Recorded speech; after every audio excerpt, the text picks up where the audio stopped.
नमस्कार दोस्तों, आप सबका फिर से हमारे यूट्यूब चैनल में स्वागत है।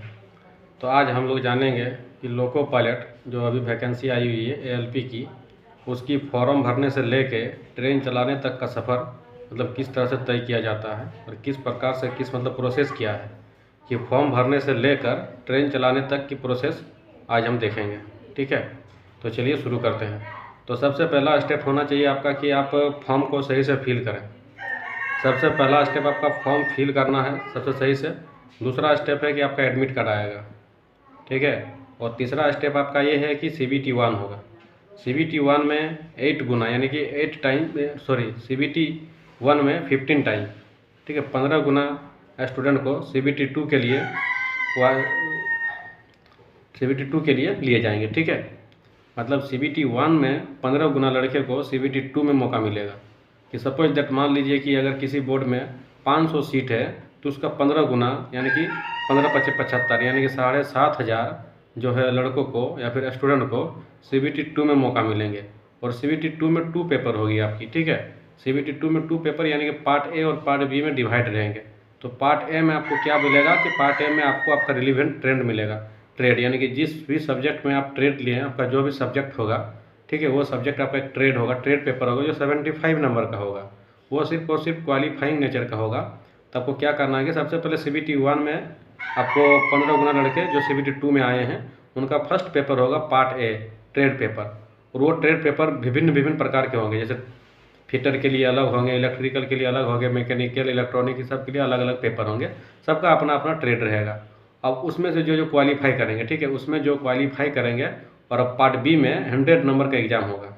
ठीक है, वो आपका मैथ, रीजनिंग, साइंस और GK GS वगैरह रहेंगे। ठीक है, वो जो रेलवे के सिलेबस है जो आपको नोटिफिकेशन में दिया गया है उस हिसाब से आपका रहेगा।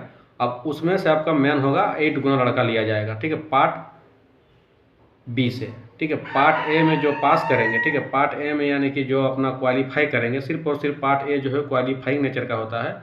और पार्ट बी जो होता है उसमें आपको 8 गुना लेंगे। ठीक है, यानी कि 8 टाइम्स, यानी कि जितने लड़के 15 गुना के बाद 8 गुना लिए जाएंगे। ठीक है, 8 गुना जब लिए जाएंगे तो उसको साइको के लिए लिया जाएगा। यानी कि जिसको बोलते हैं कि आप CBT 3 बोल लीजिए या फिर CBAT बोल लीजिए। यानी CBAT means computer based aptitude test, जिसको हम लोग जनरली साइको बोला करते हैं कि साइको की आपका टेस्ट होगा।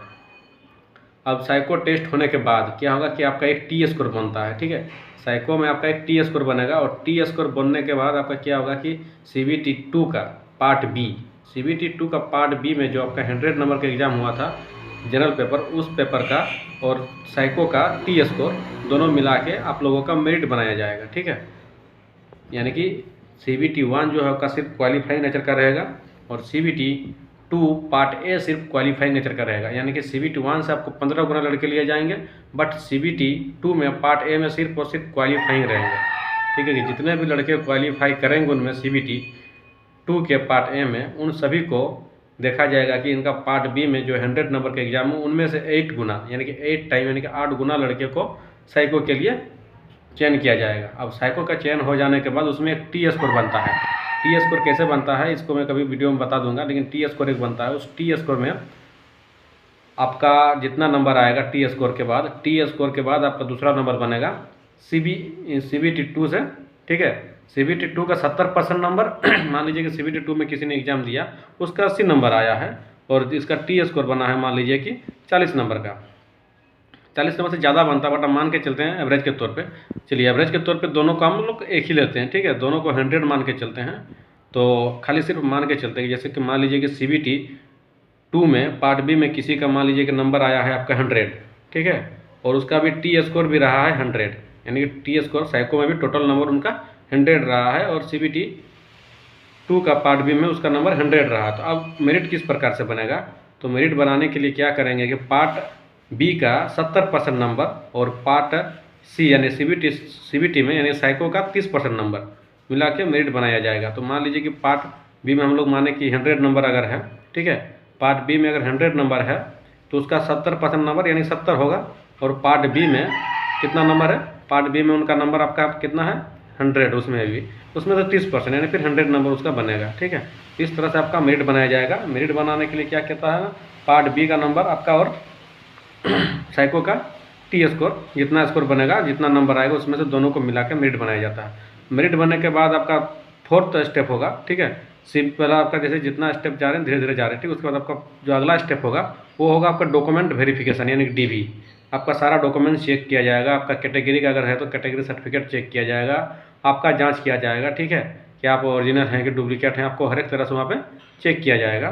उसके बाद का जो स्टेप होता है वो मेडिकल होता है। मेडिकल आपका A1 स्टैंडर्ड का रहेगा, यानी कि आई 6/6 चाहिए। इसमें आई में कोई कंप्रोमाइज़ नहीं किया जाएगा, ठीक है। और कलर ब्लाइंडनेस तो बिल्कुल ही नहीं होना चाहिए। तो आपका अगला स्टेप हो गया। अब अगला स्टेप के बाद क्या होता है ना, आपका एक आपका वहाँ मेरिट बन गया। मेरिट बनने के बाद DV के बाद मेडिकल, और मेडिकल के बाद आपका होगा पैनल आएगा, ठीक है। एक पैनल आएगा, पैनल के बाद आपका डिवीज़न अलॉट होगा। डिवीज़न अलॉट होने के बाद आपका लॉबी अलॉट होगा, ठीक है। तो यही रहता है और यही है ALP का चयन प्रक्रिया। तो आपको एक बार शुरू से एक बार रिपीट करते हैं।